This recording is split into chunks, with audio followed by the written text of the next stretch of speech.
Why self-organizing teams? As things will not remain the same, the way things are have not always been this way. Let's go back 200 years. Okay, let's be honest. We're talking primarily about men here. They learned a trade, and that's basically what they did for the rest of their lives. Nobody told them how to do it after they've learned it. Sure, they practiced their own continual process improvement. If they learned a better way of doing something, it just became part of their plan. And it continued this way until we all got caught up in that Industrial Revolution whirlwind. So what started to change around 1850? People started moving to cities and started working for somebody else. Now, they might be doing similar work to what they were doing before, but that didn't matter. They ended up doing a part, a very small part, over and over and over again. No thinking aloud. They were told what to do, and they did it, even if it was stupid, because they were getting paid for it. We even built up educational institutions back in the 19th century to help facilitate this change.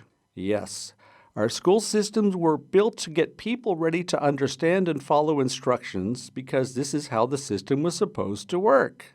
Basic education became a means to an end. Specialization had led us to further refinements of doing what was instructed and nothing more.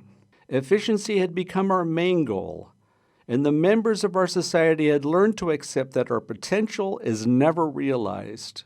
Yes, we master various tasks throughout our lives, but that's immaterial. Our ultimate goal is to acquire a professional label, and this is how we are supposed to be seen.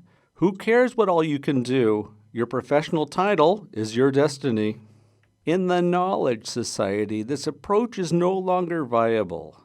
Very often within companies, we don't know what needs to be done, and how are we supposed to continue giving instructions? Specialization could lead to bias, and we need to be able to view our challenges from different perspectives.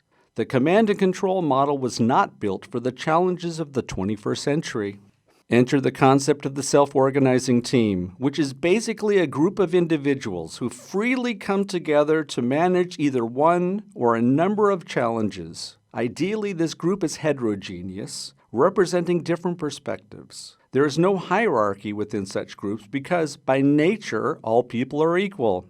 Such teams have the power to make decisions, and those decisions have weight. Because their selections matter, such teams are held accountable for their judgment. So why is it so difficult for us to form such teams? This will be the subject of our following editions, so stay tuned.